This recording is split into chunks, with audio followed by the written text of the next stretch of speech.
Wind knifes across St. Marisol's tower, carving screams from empty stone. Ice clings to the bell like a shroud of frost-bitten lace. No rope hangs, no hand reaches. Yet the bell shifts. A groan, ancient and aching, rolls through its bronze throat. Metal meets silence, one hollow strike that quivers the marrow of night. Sound ripples over frozen graves, skimming cracked windows, sliding beneath chapel doors that forgot the taste of prayer. It dives into snow-choked cloisters, wakes echoes trapped for 100 winters, then climbs back up the tower to listen to itself fade. 40 seconds of nothing follow. Breath turns to glass in waiting lungs. Branches refuse to creak. Wolves hold their howls as if fearing an answer. Even the moon recoils behind ragged cloud, unwilling to watch. Ice spreads where the toll once lived, lacing stair rails, sealing hinges, stitching pews shut with crystal thread. Frost blooms across old hymnals, erasing notes line by line, until every song is the same cold blank. Somewhere between gale and gloom, a whisper curls. They never rang it again. The words fracture, scatter, reform, chased by snowflakes that melt before hitting ground. No tongue owns the voice, no breath fogs the air. The bell holds still now, throat crusted in white silence. Yet the tower trembles, wanting another heartbeat. Stone remembers warmth, remembers hymns, remembers hands that once dared pull the rope. Stone hungers. Beneath the steeple, cellar doors twitch, wood cracking under new ice. Drip by drip, frozen water maps a symbol on the threshold, a crescent pierced by one straight line. The mark glows blue, then fades, leaving nothing but brittle quiet. 44 seconds are gone. Your pulse counts what remains, waiting for a second chime that must never come. What power froze St. Marisol's bell in mid-breath, and who dares thaw the silence? Share your chills by Illo, and subscribe before the next strike steals the air. Fog strangles the mountain pass, thick as unspoken sin, turning every sound into a muffled confession. The carriage labors uphill, wheels crunching crusted snow that never melts this high. Only its headlamps slice the dark, two trembling spears swallowed almost at once by swirling grey. The driver hunches forward, hood iced stiff, eyes fixed on a road the horses feel more than see. Hooves slip, spark on rock, regain grip. Breath plumes from the team in ragged bursts, ghost shapes darting beside the axles before the wind devours them. Above, crags sharpen into fangs whenever lightning scratches the sky, but thunder stays distant, as if eavesdropping instead of speaking. St. Marisol appears without warning, all angles and absence, a monastery hacked from the cliffside and left to petrify. Its bell tower leans like a man listening for gossip, spire glazed in rime. No torch burns on its ramparts, no candle softens its stained windows. Yet the giant wooden doors stand ajar, inviting or daring, hard to decide. The carriage shudders to a halt on flagstones split by ice. Leather reins snap slack, the horses lower their heads, grateful to stop but eager to leave. The driver dismounts, boots cracking frost, opens the coach door with trembling gloves, then steps back as 6 figures emerge.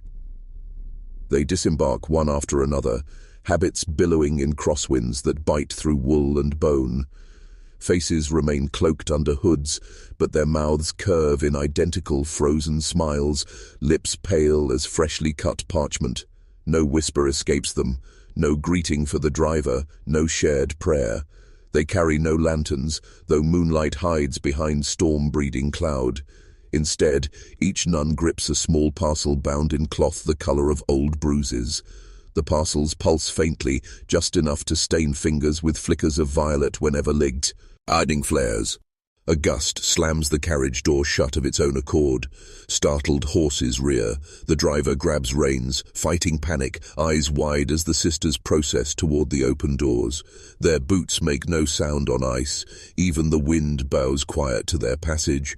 One pauses at the threshold, head tilting as if smelling something beneath the cedar planks. Her hand rises, two fingers drawing a crescent in mid-air, punctured by a straight line. Frost crystals burst along her gesture, hanging momentarily before vanishing. Satisfied, she steps inside. The remaining 5 follow, forming a silent cortege that disappears into black geometry beyond the portal. The instant the last hem crosses, thunder finally claims its voice. The whole mountain seems to flinch. Snow avalanches from eaves, shattering on stone, with report like rifle fire. The bell in the tower jolts, though no rope swings it, releasing one chime, dull and strangled, as if wrung from underwater. Its echo ricochets across ravines, returning warped, sounding almost like laughter cut short. Inside, torches gutter to life along the nave, flames bending low, casting savage silhouettes up stone ribs. Those who might watch would see the sisters split into 2 lines between pews, warped by moisture and time. They advance until they reach the transept where moth-eaten tapestries hang limp. At the crossing, an altar squats, marble stained by centuries of candle soot. Upon it lies a single book bound in midnight blue leather, clasped by 7 locks whose keys protrude already turned. The sisters circle, placing their parcels atop the book, one after the other, like petals framing a heart. A draft from nowhere sweeps through. It flips the book's first page, though the locks remain visibly closed. Script crawls up the parchment in fresh ink, forming lines that bleed before the eyes can claim them. Violet glow pulses from the parcels. Now sis, incapated with the rising wind that smells of brine, a scent impossible this far from sea. The smiles on the sisters' faces falter, twist toward dread, yet they utter no plea. They wait, obedient to some rhythm outside mortal measure. Back outside, the driver whips the horses. Iron shoes spark as the carriage jerks away from the courtyard, rocking like a coffin carried by unsteady pallbearers. Snow swallows its ruts instantly, leaving no trace that anything living ever climbed this route. Lightning chooses that moment to strike the bell tower's copper cross. White brilliance blinds the world. Thunder tears open as if the sky unpacked its lungs. When vision returns, the cross still stands, unmarred, but a hairline crack snakes down the tower stones, bleeding black water that steams upon contact with cold air. The great doors slam shut in the driver's wake, yet no human hand touched them. Iron bolts slide home with a report that rattles stained glass. Inside, torches extinguish as though pinched by invisible fingers, plunging nave and altar into absolute dark. Only the parcels throb faintly, hearts beating where hearts have no right to be. One sister lowers her hood at last. Pale eyes, void of iris, glow soft silver. She parts her lips, scarred by stitches removed too quickly, and exhales a single sentence the mountain should never hear. We have arrived before the clock strikes 0. Somewhere below, gears grind, ancient machinery stirring under flagstones, eager to measure what comes next. Dust spirals through the air, forming symbols that fade as soon as they're understood. A distant child's laugh echoes from the crypt, followed by scraping, as if small hands searched for daylight. The 6 nuns kneel, foreheads kissing cobwebbed stone, still clutching parcels that now emit a low thunder of their own. Outside, the first flakes of a new storm descend, swirling around. St. Marisol like ashes looking for a pyre. In the gloom, the book's locks snap open, springs shrieking in metallic relief. Pages turn of their own volition, flipping faster, text flickering across every sheet like fireflies trapped in glass. When the final page settles, the parcels unravel, revealing nothing but seawater that pours onto the altar, smelling of violets and rust. The sisters raise their heads, smiles returned, but stretched too wide. Together they whisper 3 words that echo up the vault and through the tower. It begins midnight. Outside, the bell shivers once more, but finds no voice, frozen by unseen frost. Wind howls through its silent mouth instead, carrying that whispered pledge across valleys, down into sleeping villages that will wake uneasy without knowing why. The carriage driver spurs onward, yet the sound reaches him, settling in his chest, chilling him deeper than mountain air ever could. He dares not look back. He knows night itself has shut its eyes around St. Marisol, and dawn may find the world changed. What secret ritual stirred behind those wooden doors, and why did 6 silent sisters brave a mountain built from ice and echo to perform it? Share your theory in the comments and subscribe before the next bell toll announces Chapter 2.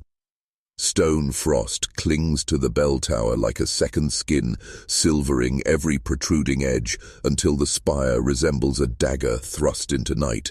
Villagers say the tower is mute, gutted decades ago for war metal, its bronze heart hauled away and melted into shells that never came home.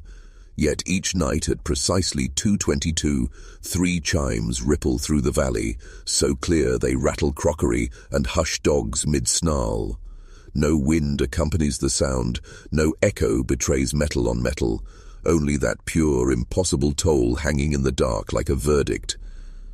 By day the tower appears harmless, a spiral of narrow steps carved from granite, walled by arrow-slit windows collecting snow.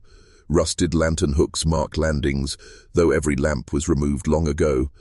On the topmost platform, a thick oak hatch blocks entry to the belfry, studs iron-bound, hinges forged to endure centuries. The latch shows no keyhole, only an iron bar driven through 2 rings, bar padlocked with twin shackles whose keys were lost before your grandmother's christening.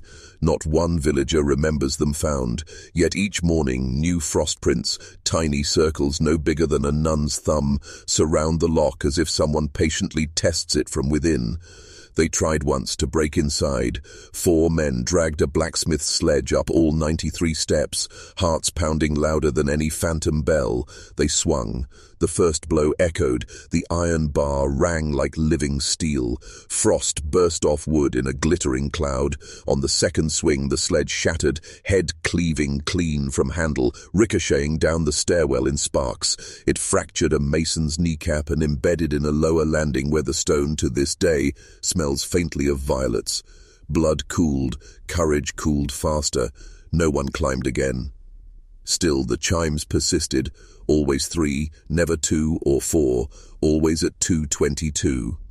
Midwives noted births that exact minute and crossed themselves. Shepherds refused to lamb at night. Cattle balked facing uphill. Children whispered that the sisters of St. Marisol were counting their mistakes, calling lost souls home 3 at a time. Nobody asked why the valleys missing were never seen again. You ascend now, lantern in hand, flame wobbling under currents that should not exist in sealed stone. Step numbers are scratched into risers, half-erased Roman numerals, cut by fingernails rather than chisel. I marks the threshold. Vernthine appears twice. LXX never shows at all. Your boot slips on Rungelveit where frost thickens, then melts Benny at your heel, revealing a smear of candle wax camouflaged under ice. Someone climbed recently, leaving molten footprints that froze back to secrecy. Halfway you pause at an embrasure overlooking Black Forest. Snow swirls upward, defying gravity, drawn toward the tower mouth like moths to cathedral glass. Each flake smoulders violet as it passes the sill, then gutters out, ashes sucked into darkness above. Higher still, the air tastes of spent matches and brine. A soft vibration hums along the handrail, beating 3 pulses, pausing, repeating. Timber groans inside stone, answering some distant drummer. Your lantern flares, spits sparks that pattern themselves into a crescent and line before vanishing. You reach the hatch. Frost prints ring the padlocks tonight, more than ever, overlapping like petals around a wound. Beneath them, the iron bar ripples warm, sweating. The wood planks pulse, exhale a breath that fogs your face. You press an ear to the hatch. Silence. Then the faint scrape of parchment turning, a quill scratching a single stroke, the drip of water onto hollow metal. It stops. Something brushes the other side, lightly, as though testing your heartbeat through timber. Your lantern gutters, darkness heaves, the bell tolls, once inside your skull. You flinch, yet the valley below lies motionless, no echo, no vibration. Only your pulse tries to match that impossible note. Another toll strikes, sharper, rattling teeth, distending memory. A child laughs from the crypt. Horses scream on ice. A diary closes with 7 clicks. The third toll lingers longest, sliding through marrow, settling behind your eyes where cold lives. When hearing returns, the padlocks stand open, hanging like dead wasps. The bar has fallen, metal crusted with frost that steams. The hatch yawns inward, revealing black. Lantern flame steadies, eager. You lift it over the threshold. No bell greets you. The chamber is bare, boards swept clean except for 8 violet petals arranged in a circle. Chains dangle from rafters, but each ends in a severed loop as though something slipped free moments ago. Snow drifts in through a broken shutter, then spins mid-air, sculpting 6 figures in habit silhouettes before collapsing to powder. The far wall bears fresh tally marks, 3 vertical cuts, the last still bleeding condensation. Beneath them, handwriting scrawls in frost. Next rings dawn. Wind slams the hatch behind you. Padlocks snap shut. Bar leaps back. Lantern flickers green. The floorboards creak under sudden weight, seconds apart, circling you though nothing stirs the dust. A breath colder than mountain air grazes your ear, shapes 4 words into soundless ice. Count backward with us. Outside, villagers kindle fires against dread they cannot name. Watches mark 2:21. Somewhere deep in stone, gears ready the clapper that does not exist. Dawn will blame shifting ice, but you will know better. Who climbs this tower after midnight, and what invisible bell summons the faithful of the forgotten? Tell me the answer below, and subscribe before the toll adds your heartbeat to its count. The journal hides where floorboards meet stone, wedged beneath cracked pine like a splinter in the abbey's heart. Leather, dark as storm water, wraps it, the cover swollen by damp, corners nibbled by time. Lift it free and cold seeps through gloves as though the book hoarded winter for its own purposes. Faded initials, AM, brand the front, pressed so deep they ripple on the underside. Inside, pages cling together, brittle yet stubborn. You pry slowly, scent of old ink, tallow, and mountain snow curling upward. Entry 1, neat as choir practice. March 4th, midnight frost thicker than habit wool, collected fresh snow from western parapet, melted with 12 drops holy water. Latin verse Sanctus repeated thrice until mixture turned clear. No tremor in hand. A good sign.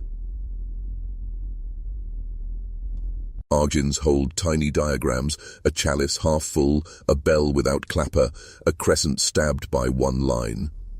So begins Sister Agnes's meticulous account. Entry 2, March 6th, Brother Sato delivered iron key I did not request, claims Father Superior found it beside baptistry font after last freeze, cannot identify grooves, 7 teeth, each chipped, will test tonight. Ink italic and confident, the script of a scholar. Flip ahead. Drawings grow stranger, interlocking circles filled with snowflakes, each flake shaped like an open eye. Side notes list temperatures, heart rates, lunar angles. Entry 10. 3rd week of Lent. Snow water ritual stable. When recited credo backward, flakes fused into single crystal, emitted faint harmonic, 3 tones matching tower toll. Sister Beatrice observed single heartbeat skip in unison. Lantern light trembles on the page. Further in, handwriting stiffens, lines slant deeper. April 1st. Thunder in vault beneath chapel, though sky clear. Opened floor hatch, found tunnel iced shut. Ice pulses violet at intervals of 30 breaths. Sang Kyrie in lost tongue from margin of Codex Umbrarum. Pulse paused, listened, then resumed faster. Here, Agnes doodles phonetic syllables, harsh, unfamiliar shapes. Ink puddles around them like blood that decided to disguise itself. Entry 17. Easter Vigil, mixed relic dust with melted candle wax, painted sigil on crypt door. Door hissed. Ice melted without heat, revealing hollow, resonant space, but something knocked 3 times from other side, matching tower toll. I retreated. Sister Clara's candle snuffed through windless. A fingerprint smears the lower corner, perhaps wax, perhaps sweat. Pages turn softer now, parchment thins as if overused, margins cramped with speed. April 22nd, test snow from northern peak, purer, added holy water, ratio 1:13. Chant responded, echoed my Latin before I spoke it, mountains repeated amen 2 octaves lower, recorded tremor in bones. Ink drags mid-sentence, pen clearly running dry. Entry 24. May 1st. Key unlocked nothing known, inserted into tower padlock during 2:22 chime, metal glowed, but mechanism remained sealed. However, invisible bell rang beside my head, felt breath at ear. Only the voiceless may open. Ink jerks downward, Agnes startled while writing, the next page darker, crimson-edged. May 3rd. Preparing vow of stillness. If voice is the price, so be it. Must finish what snow began. Others will not follow, fear blinds them. But ice remembers every prayer choked by warmth. Tiny droplet sits on period, tests of iron, say blood. Flip, once more, words stumble. May 5th, descended tunnel again, ice shell gone, replaced by mirror frost, reflects faces that do not move with me. Chant, in dead tongue answered by choir of children. Water tasted of salt and violets. Key grew warm, placed it into my mouth, burned silence across tongue. Could not scream. They claimed my voice. Here ink changes color, faded brown replaced by rusty crimson, letters shaky, as if scratched with nail dipped in wound. Lines trail off, redirect themselves across margin. No sound left. Writing hurts. Tower door opened from within. Saw nothing but heard snow falling upward. Must tell. The sentence ends in a smear that soaks through several pages, blossoming a rusty flower edging every sheet. After this, blank pages, 10, 20, entire gatherings left empty, silence heavier than any words Agnes could have written. But near the final page, faint pencil returns. Last confession without breath. They asked 3 things: snow for purity, water for memory, silence for passage. When the bell rings again, 6 will arrive to seal what I opened. Pray they succeed. Below, a small drawing, 6 figures climbing mountain switchback under crescent and line. You run a thumb over the graphite. It aches, revealing groove beneath, etched, not drawn. Close the journal. Leather now feels warmer, pulse beneath skin. Floorboard creaks behind you, though you stand alone. Lantern sighs, flame bends toward door. From the tower above, faint vibration, toll, toll, toll, always 3. Yet your pocket watch says it is not 2:22. Night still young. The bell rings early. Footsteps in corridor, 6 sets, measured, robes whispering over stone. You slide journal under coat, it throbs like second heartbeat. Steps stop outside study, breath thickens, laced with mountain snow. Knock once, silence, knock twice. Latin word murmured backward seeps under door, sounds like amen cracking in half. You clutch the journal, crimson stain seeps through leather, writing crescent on your palm. Who claimed Sister Agnes's voice, and what new price will the tower demand to keep it secret? Tell me how you would break the silence, and subscribe before the next toll steals another tongue. Candles gutter low against chapel walls, their flames leaning like listeners straining for confession. Wax drips in slow pulses, mapping pale constellations across stone, but one ivory river always flows toward the altar, drawn, as if by gravity, to a stain that never fades. The cloth draped across that holy slab should be snow-white linen. Tonight, as every night, it blooms crimson at the center, a dark petal shape that spreads no farther than a chalice's breadth yet refuses to wash away. Sister Lenora has changed this cloth 37 times since winter set in. She scrubs, she soaks in vinegar, she prays. Still, the new linen unfurls fresh, only to blush red by matins, the same blot, same shape, same metallic scent that crawls into the lungs like rusted iron. When dawn first revealed it, the priest called it wine, careless drip from chalice. But the stain sat wrong, thick where wine would wick, edges jagged as torn skin. Wine dries brown, this clings bright, a wound kept open. 3 months later, the abbey invited outsiders, men in lab coats who spoke Latin only to impress. They sliced a square from yesterday's cloth, sealed it in sterile plastic, and hurried down the mountain. Machines pulsed under fluorescent lights, spinning samples into data. The verdict returned colder than snow, hematologic profile consistent with human blood, iron concentration elevated, cell degradation near zero, like blood spilled minutes ago, not days. Stranger still, DNA swirls pointed to a woman long deceased, recorded in parish death book, 1892. Sister Aurelia Marisol, the foundress, entombed beneath this very chapel. The scientists returned for proof. They dusted the cloth with ninhydrin, coaxing latent prints from sweat soaked into fiber. One whirl unfurled, delicate, incomplete, yet enough for comparison. It matched the only surviving ink fingerprint pressed by Sister Aurelia upon her final vows, archived in cracked ledger. Impossible. Coffin sealed, bones long dust, yet her touch revisits linen nightly, painting altar in arterial remembrance. Tonight, you stand alone before that cloth.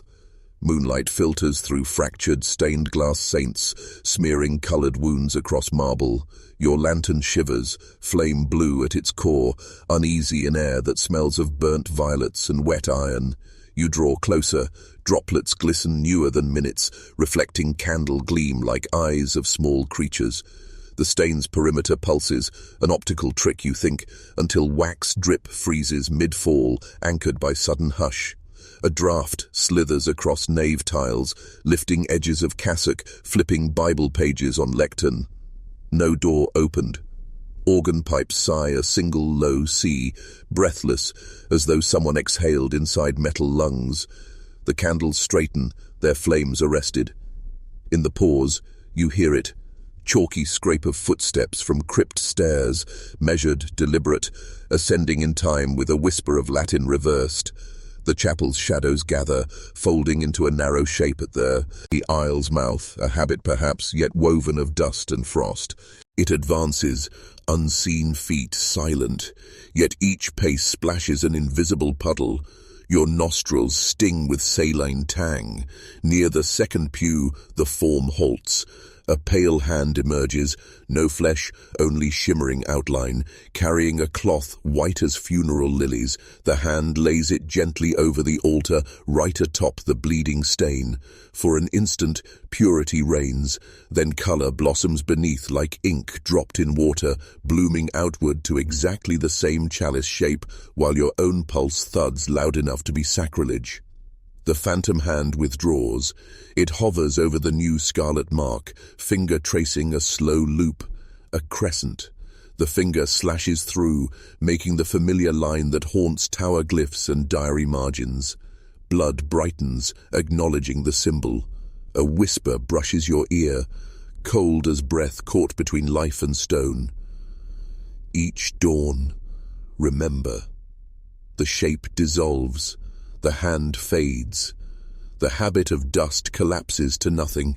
The candles resume their dance, wax drip breaking free to spatter marble. Organs fall mute. But the new cloth bleeds on, drip drip at edges, identical to every cloth discarded in laundry barrels deep beneath cloister. You touch the altar's corner. Linen is warm, like skin flushed with fever. Pulling back, you find your fingertips printed crimson. Under lantern light, the smears arrange themselves into tally marks, 4, then a diagonal across, 5. You wipe them against habit, yet they remain, branded preference of the altar itself. Behind you, choir stalls creak, though no weight shifts. Turn and pew shadows snap still, pretending innocence. A hum vibrates beneath soles, the bell tower preparing its 3-note secret, though midnight still loiters far off.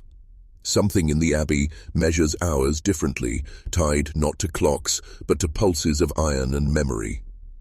You unroll Sister Agnes's journal on the step, matching entries to what lies before you. April 12th. Blood answers slate when prayers lose volume. May 3rd.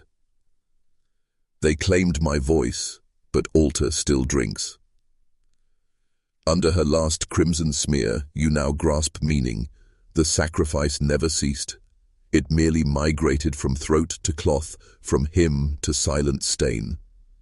The abbey does not require living donors, only remembrance in vital fluid. Suppose Aurelia made covenant beneath ice, mixing holy water with mountain snow, chanting words older than Latin.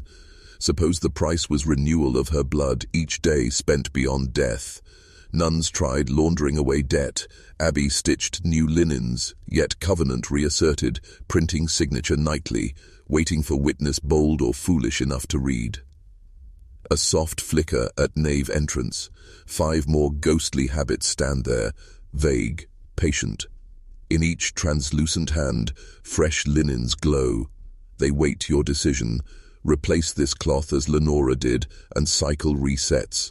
Refuse, and what promise goes unpaid? Candles dim, the altar's stain seeps wider, breaching edge, spilling a single drop that splashes onto marble with echo louder than any bell toll.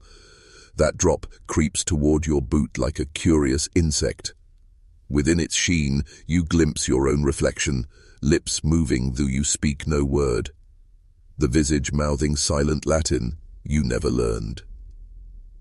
Midnight approaches. You must choose, witness, servant, or sacrament. What pact bleeds through St. Marisol's altar, and what will break its iron-rich dawn? Offer your theory in the comments, and subscribe so we slice deeper into the mystery together, before the next cloth turns red. Mist drapes St. Marisol's courtyard like a butcher's apron left soaking overnight. Inside the abbey kitchen, iron pots cool in an unnatural hush, their bellies slick with grease that never met flame. No hearth crackles, no ladle scrapes broth, yet the air reeks of fresh thyme and something sweeter, fear warmed past boiling. 7 days ago, Brother Ottavio the cook ruled this room. His laugh rose with bread, his curses seasoned stew. Beside him scurried Liesel the scullery maid, sleeves always damp, humming psalms to drown the drip of dishwater. At dawn, the stable boy, Nico, delivered milk, stamping snow from boots, cheeks red as roast. They fed 40 mouths, never missing mass, until the nuns arrived and the menu changed to silence. First night, Ottavio complained the flour smelled of violets. Second night, Liesel found salt tin brimming with snow that did not melt. Third night, Nico heard hooves in the empty stalls, counting backward. On the fourth sunrise, villagers noticed the bakehouse chimney sleeping cold. They shrugged. Perhaps Friday fast began early. By Vespers, hunger gnawed choir voices thin, and still no meal scent drifted past cloister arches. At matins on the 5th day, Abbot Mauro entered the kitchen. Fry pans stood clean, knives polished, breadboard dusted with neat lines of flour, 6 short, 1 long, forming the crescent sigil. In the center sat a single loaf, half-eaten, steam coiling from its torn heart, though oven stones lay ice-cold.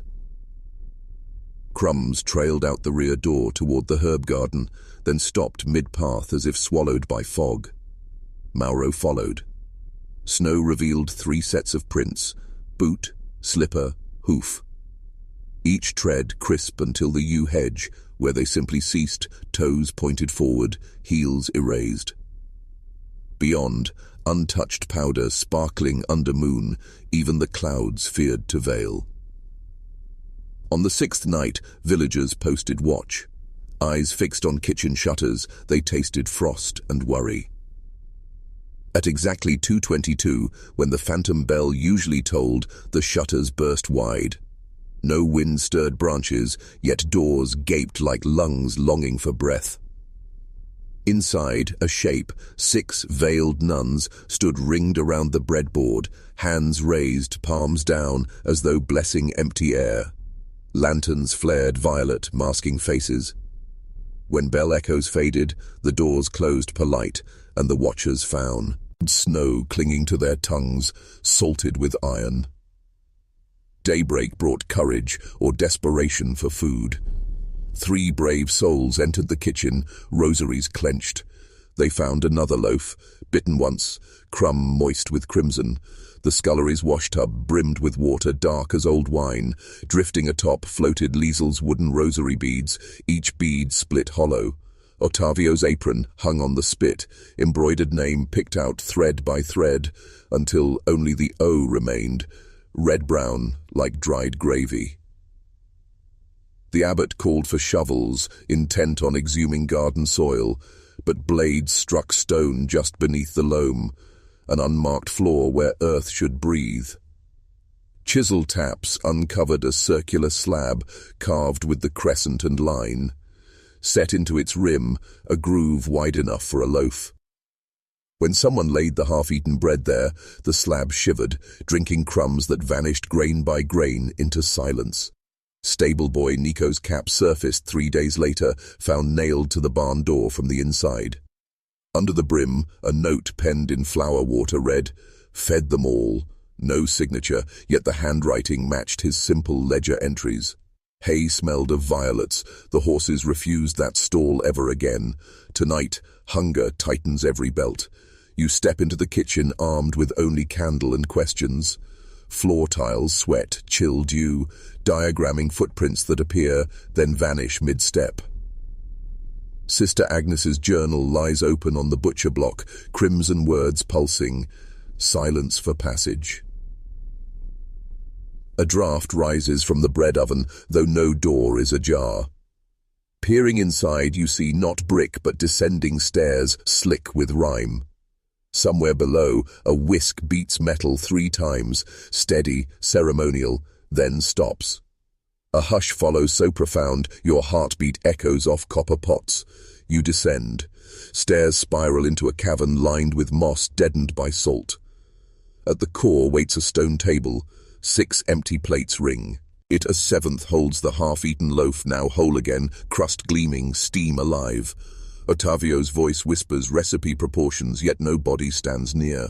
Liesel shushes him, unseen water sloshing. Nico's laugh clops like hoofbeats around the vault. On the wall, shadows in habits sway, arms kneading invisible dough, hands sprinkling ghost salt. Their chant blends hunger with prayer, words older than wheat. Every 3rd syllable, the loaf bleeds a single drop onto the stone, and shadows bow deeper. Your candle falters. Flame bends toward the bread, craving heat that flesh cannot provide. Above, the phantom bell readies its 3-fold toll, mealtime for the forgotten. If you flee now, hunger may follow, hollowing each villager one by one until violet-scented snow fills every spoon. If you stay, the loaf waits, knife poised beside it, handle pointing courteously your way. What ingredient turned St. Marisol's kitchen staff into echoes that still serve, and who will be the next course laid upon that stone table? Comment your theory, and subscribe so you don't miss the moment the bell calls for seconds. Snow pelts the roof of the Wayfarer Inn, hammering slate like impatient knuckles. Inside the attic, postman Elias Thorne pries warped boards loose, searching for a leak when his crowbar strikes tin. A narrow chest lies entombed in frost so thick it steams when touched.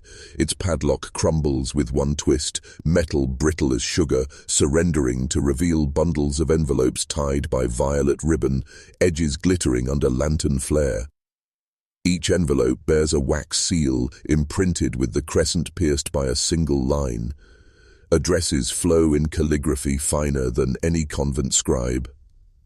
To the pious family, keeper of evening rosaries, St. Agnes Parish. To Mrs. Calderon, who lights candles for the lost. To every soul that still hopes. Beneath every name, a promise. We carry your prayers to God's frozen throne. Expect your miracle at first thaw. Elias unfurls a letter. Paper exhales air colder than midwinter.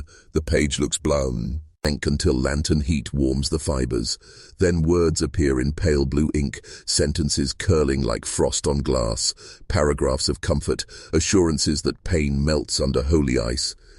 Yet as he reads, the ink evaporates, leaving only one word scratched in dark red at the very center. Complete. The red glistens wet, refusing to dry. He opens another. Same miracle promise, same vanishing script, same crimson verdict, complete, staring up like a sealed confession.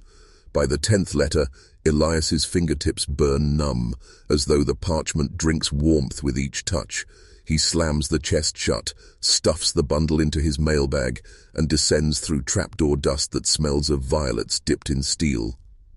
The sheriff meets him at the rectory, iron stove roaring. Letters hit the desk. A single curl of frost traces their path.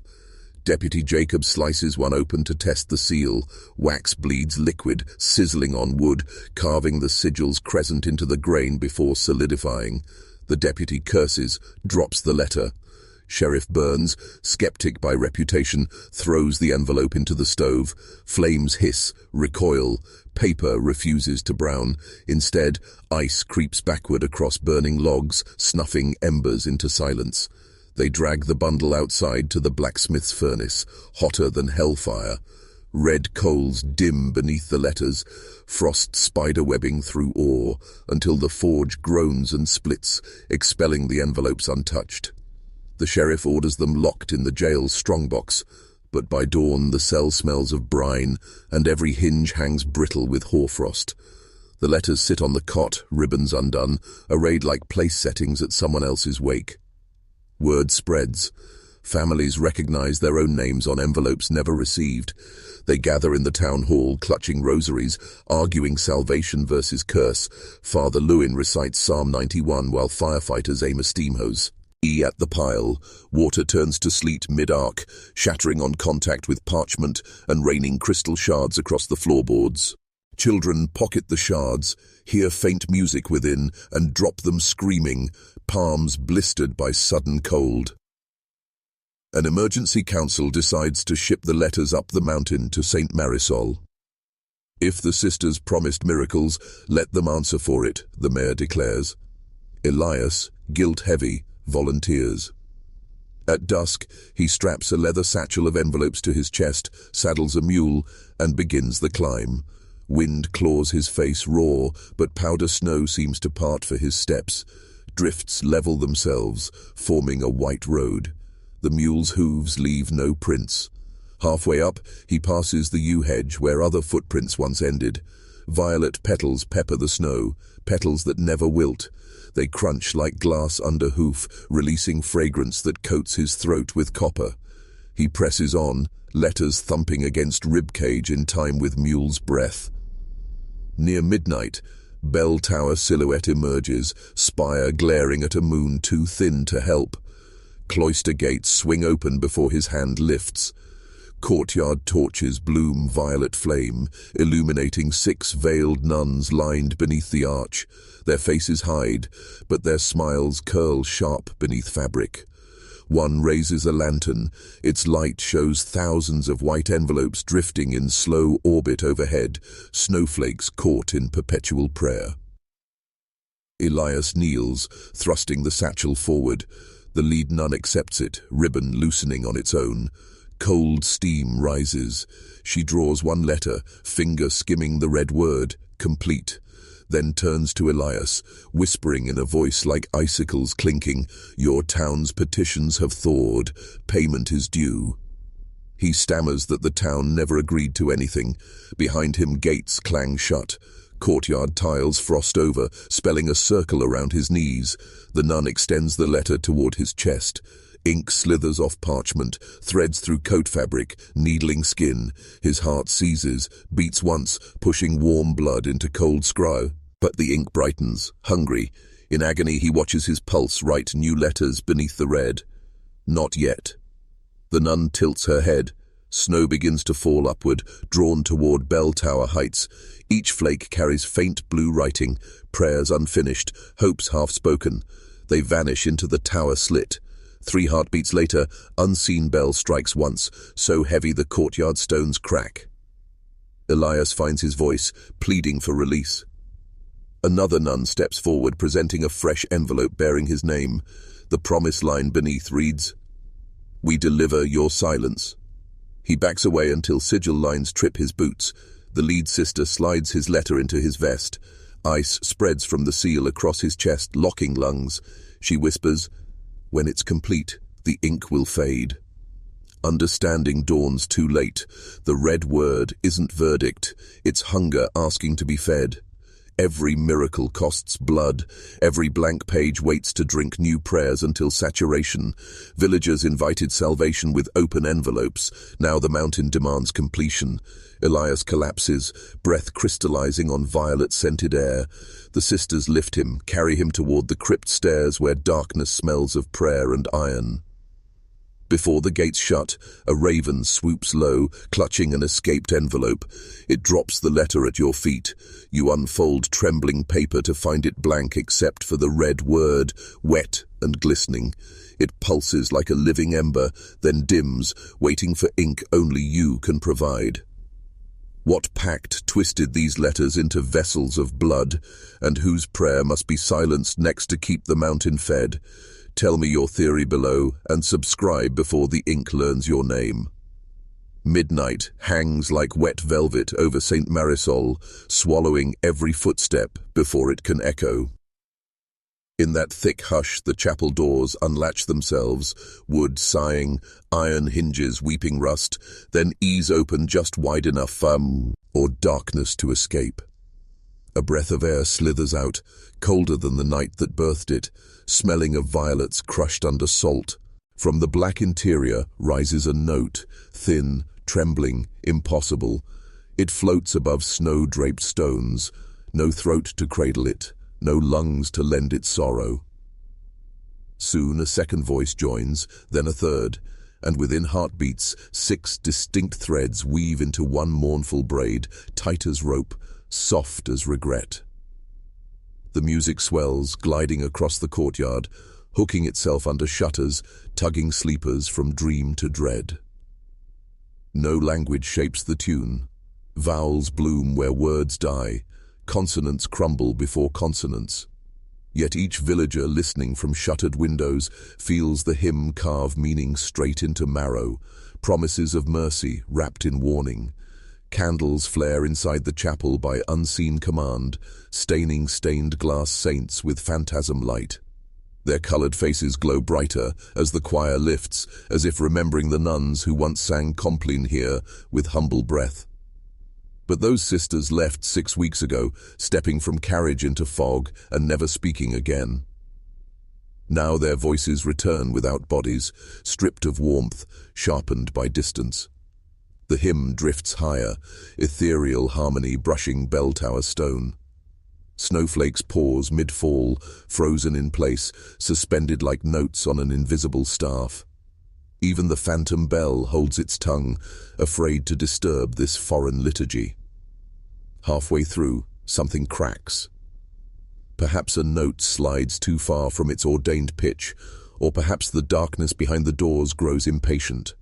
The soprano line quivers, drops a fraction. Alto climbs in hysteric counter. Tenor strains, cracks, bleeds static. Harmony twists, becomes question, becomes argument.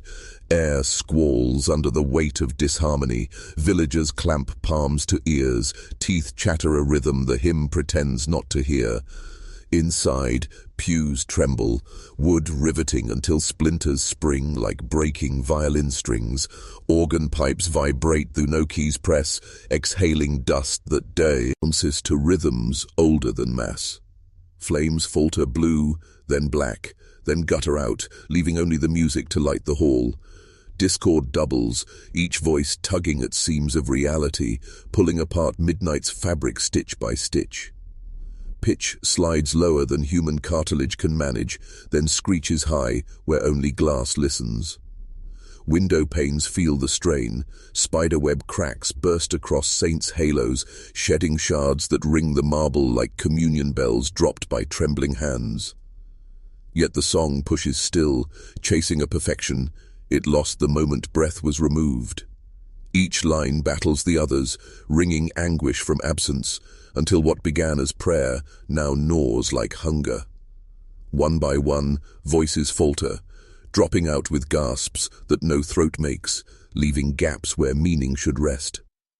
At last, only a single note remains, thin, desperate, boring into sky.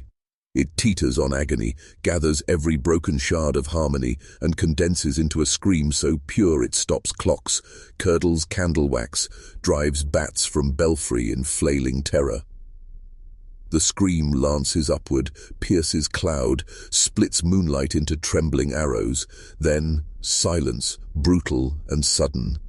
Snow resumes its tumble. Candles relight meekly, ashamed of their earlier zeal. Chapel doors swing shut with the soft finality of a casket lid. Where 6 voices once hovered, only echo remains, pacing the nave in search of breath. In the courtyard, frost etches one new symbol on the door's exterior, crescent crossed by straight line, fresh as cut flesh, gone before anyone gathers courage to touch it. Windows stay dark. Villagers retreat from sills, clutching rosaries that feel heavier now. They know the choir will sing again tomorrow night, and each time the melody forgets a bit more of itself. What unseen conductor drives 6 voiceless throats to tear harmony into horror, and what will the final silence cost when the last no to dies? Share your theory if you dare, and subscribe before the screams return to fill the void. Night shrinks the mountain to a single white breath. 3 miles below St. Marisol, a lone cabin clings to a ledge, its chimney coughing sparks into a storm that wants every flame dead. Inside lives Bram Keller, the hermit who speaks to no one but the pines and keeps his door barred with a chain of rosaries. On the 7th night of the sisters' silence, snow comes sideways, needles of ice riding a wind that screams in 3 voices. Bram wakes to the shriek of his tin roof. Through a frost-rimmed window he sees figures where no feet should tread. 6 nuns glide across drifts taller than men, habits snapping like torn sails. They do not sink. They float, arms wide, palms turned to heaven in surrender or command. Moonlight dies in rolling clouds, yet their faces glow with cold fire. Halos forged from whirling ice crystals. Each halo spins, shedding sparks frozen blue. Their mouths move in silent chant, words frost on the wind, then shatter. Bram's hand shakes as he reaches for charcoal. He sketches fast, circles for halos, jagged outlines for robes, a blizzard of X's for snow. Outside, the sisters turn their heads in perfect unison, as though hearing graphite scrape paper. 6 pairs of blank eyes find his window. Ice blooms across the glass, tracing the crescent pierced by a single line. The hermit stumbles back. Candles gutter, flames bending toward the pane. Through the frosted sigil, the sisters raise their arms higher. Snow lifts with them, forming a spiral that climbs the cliff wall like a staircase made of breath. Each step melts as soon as it forms, yet they ascend, higher, higher, until storm and habit fuse into one white wound against the sky. Then, a blink. The mountain is empty. Snow falls ordinary again. Bram's sketchbook closes of its own accord, snapping like a trap. At dawn, smoke pillars from the hermit's cabin, black against milk-grey snow. Investigators find timbers charred to bone, hearthstones cracked. By heat, no mortal fire breeds. Bram is gone. No footprints leave the ruins, only ash swirling in lazy spirals that smell of violets steeped in salt. Among the embers lies his sketchbook, pages torn and tossed across the slope like wounded birds. Many are blank, edges rimed with ice that refuses to melt even near flame. Others hold frantic images, 6 halos spinning into one, a bell tower bleeding frost, the mountains split like a mouth shrieking snow. In the margin of the last intact page, Bram's final line crawls in shaky charcoal. They walked on wind and left me none. The pages catch a gust, scatter. One lands on a ranger's coat, leaving a cold burn that seeps through wool to skin. The ranger flings it away, yet the mark remains, a crescent and line branded in frost. Back at the abbey, noon bells never strike, but the tower exhales a breath that drifts down like fresh powder, covering the ruined cabin site. By evening, not even ashes remain, only smooth snow embossed with 6 perfect footprints that end in mid-air. Villagers lock doors, pray over empty plates, dream of halos circling like hungry moons. They whisper that Bram's silence feeds the sisters now, that every voice swallowed by snow adds a note to the hymn, "No ears survive." Some swear the sketches still blow across ridges at night, paper flapping like wings, trying to outrun the storm that drew them.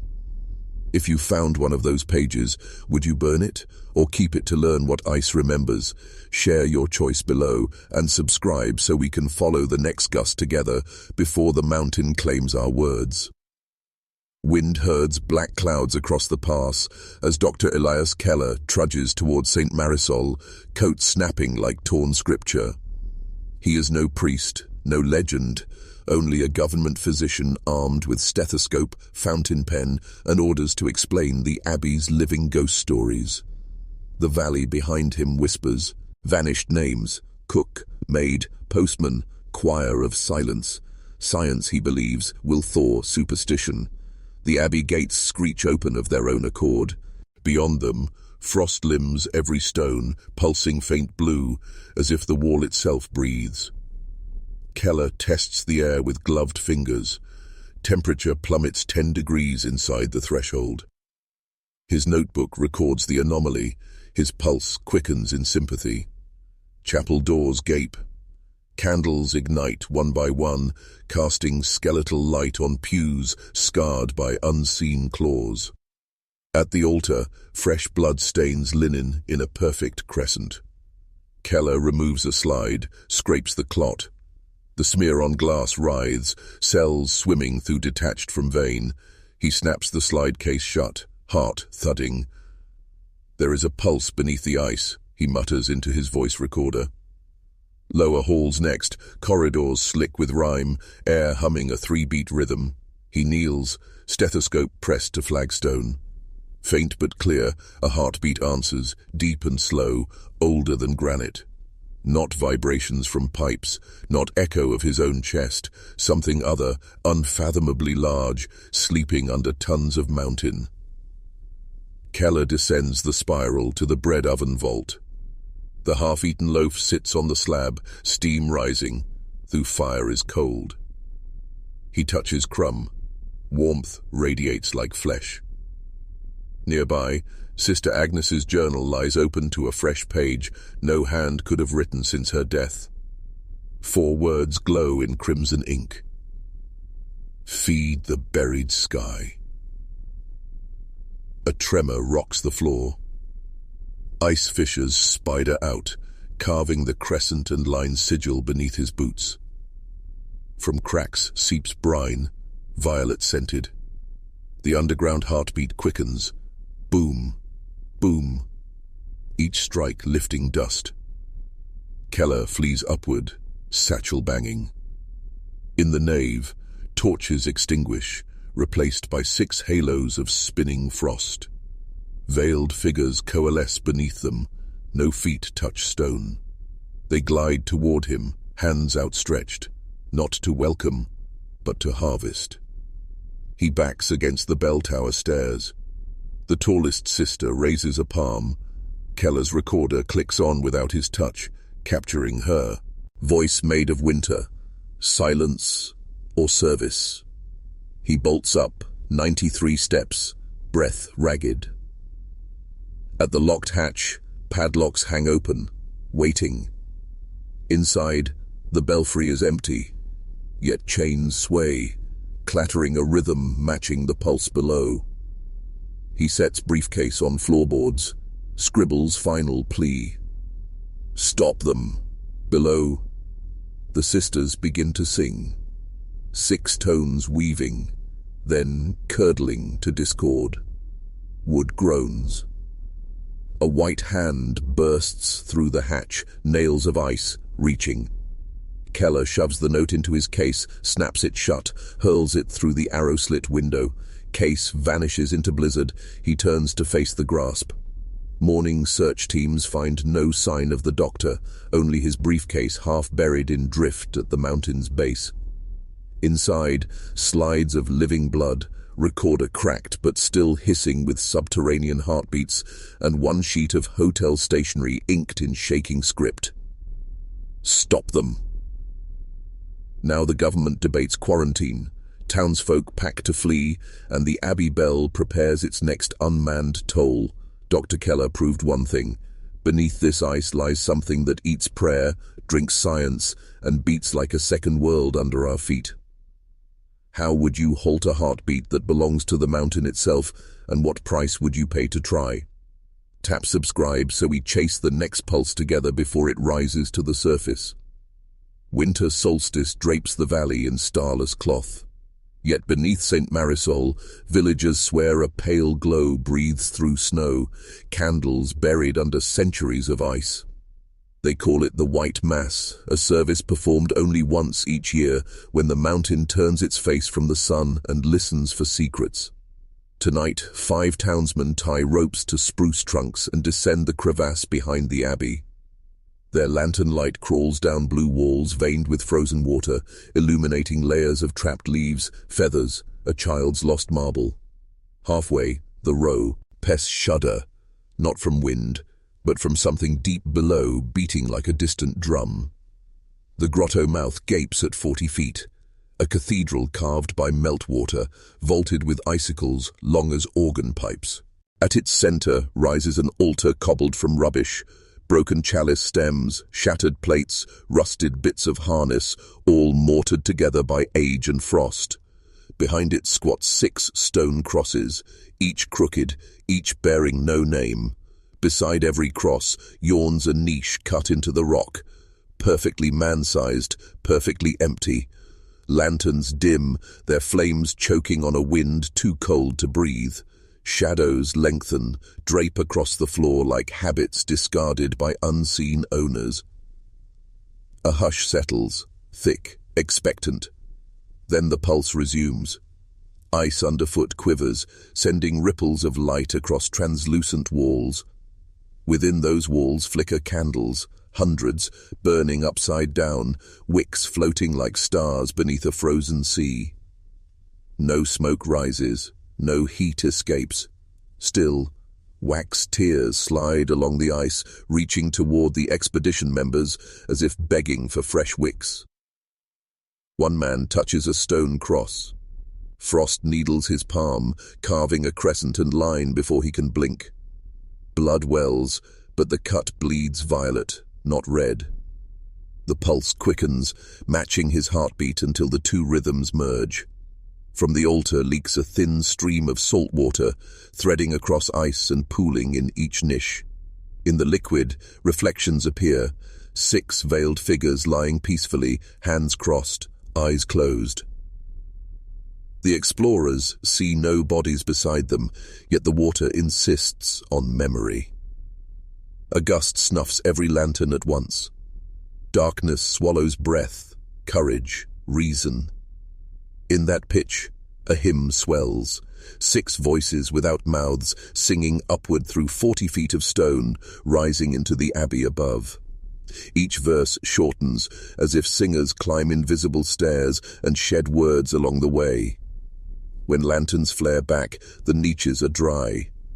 But the crosses now stand straight, frost melted from their arms, halos of candlelight glowing in the crystal air. The altar's refuse rearranges itself, shards clicking into place until the structure resembles burnt. There's a cradle waiting to be filled. Ropes jerk. Above, unseen hands haul them taut, signaling retreat or warning. Men scramble, ice cracking under picks, hearts drumming the mountain's rhythm. As the last climbs free, snow slides over the crevasse like a lid, sealing grotto, crosses and altar in silent white. Back in town, church bells ring though ropes hang slack. Every hearth fire pales, flames flickering violet before dying to ash. On each doorframe appears a wet symbol, crescent pierced by a line, stenciled in frost that refuses dawn. The white mass is finished. 6 niches remain empty, but somewhere inside the mountain, candles burn brighter, fed by hymns no throat can claim. What offering still awaits that ice-bound altar, and who will the mountain summon to fill the final cradle? Share your answer below, and subscribe so you're here when the white mass sings again. Snow hushes the mountain like a librarian pressing finger to lips. Across that blank page stride 6 footprints, neat as sheet music. Heel, arch, toe, each indent identical, as if stamped by a single relentless soul. They leave the abbey gate in flawless rank, habits snapping in memory of a wind now gone. Trackers follow, breath frosting rifles, eyes squinting against glare. The line advances through knee-deep drifts without wavering, without widening, like soldiers marching to a silent drum. Where slope steepens, prints deepen, proof of weight, of gravity obeyed. Yet the surrounding snow lies pristine, no drag of robes, no stumble of staff. An hour's climb brings the cliff, a sheer white guillotine dropping into cloud. Footprints reach the brink, toes kissing void. There, they simply stop. No scatter of kicked snow, no slide marks, no crumbled edge, just unbroken powder stretching beyond sight, as if the mountain swallowed 6 women whole and smoothed its lips. Ropes lower scouts over the rim. They fall, and only icicles, wind-polished ledges, silence thick as wool. No bodies, no blood, not even a torn thread snagged on rock. Team marks the last print with a cedar stake and retreats to report the impossible. 3 dawns later, the storm returns, erasing all human scratches, stake included. When clouds clear, fresh prints appear, but now the direction reverses. From the cliff's lip, 6 tracks march back towards St. Marisol, still perfect, still paired, as though void had reconsidered its meal. Villagers gather, muttering prayers. They follow the inbound trail until it fades at the abbey threshold, where doors remain barred from within. Candles gutter behind stained glass, organ pipes hiss a single breath. Inside, no footfalls echo, yet the nave smells of snow and violets crushed under salt. Next night, bell tower tolls its 3 heartbeats. At dawn, outbound prints return, heading for the cliff once more. Day after, inbound again, an endless loop, a rosary of footprints reciting mystery and return. On the 6th cycle, trackers notice small changes. Print depth shallower, as if weight sheds between journeys. Stride lengthens, impatience etched in snow. And at the cliff's edge, a new sign. Half-moon scored into powder, pierced by a straight line melting violet beneath sun. They dig where sigil burns. Spades strike hollow ice. Inside throbs faint blue light, beating 3 pulses, pausing, repeating. The mountain's buried heart keeps count, so the sisters need not. Night falls. Wolves howl once, then hide. Snow begins again, painting fresh canvas for tomorrow's march. In the abbey, unseen feet shift, preparing. The loop will hold until someone dares step into those prints and refuse to turn back. What secret vow binds the sisters to this endless path, and would you follow their footprints to break the circle or join it? Tell me below and subscribe so we walk the next cycle together before the snow resets the story. Wind scrapes the void, stealing every breath you meant to hold. Darkness beads, heavy, absolute, then fractures with one hollow toll that rolls like distant thunder caught in a coffin. Silence returns thicker than grief, yet you feel the echo probing ribs, testing resolve. 6 nuns walked into frost and became folklore, their habits stitched now from rumor and dread. 44 souls followed, cooks, singers, postmen, doctors, all swallowed by a mountain that beats like a buried heart. Footprints ended at cliffs, voices sang without throats, candles burned beneath ice that never melts. Sister Agnes inked her last plea in blood, warning of prayers mixed with snow. Dr. Keller felt the pulse below stone and begged us to stop what woke. Yet each midnight the tower tolls 3 times, and no hand owns the rope. Letters promised miracles, but only completed themselves with crimson signatures. Bread steamed on cold ovens, feeding an altar built from rubbish and remorse. Halos of frost drifted over blizzards, and sketchbooks ignited without flame. Search teams measured emptiness, found niches waiting for bodies that never arrive. The choir lost its harmony, ended in a scream that stitched walls with cracks. Blood bloomed every dawn on linen changed too often to still be clean. You have watched every step, felt every chill, counted every heartbeat pounding under stone. The mountain showed you its ledger. Missing, many. Found, none. Each tale has been an invitation to cross a threshold no witness returns from. Now only one question remains, quieter than falling ash. If the bell hangs ropeless and bronze hollow, who dares set it singing again? If the ice masks an older mouth, who will pry it open and ask what sleeps? Perhaps you believe sunlight can bleach these shadows, that logic can cauterize legend. Perhaps you think silence will freeze the story where it stands. The wind laughs, low, knowing. Silence is what the mountain feeds on. Every unspoken word becomes ice for its veins.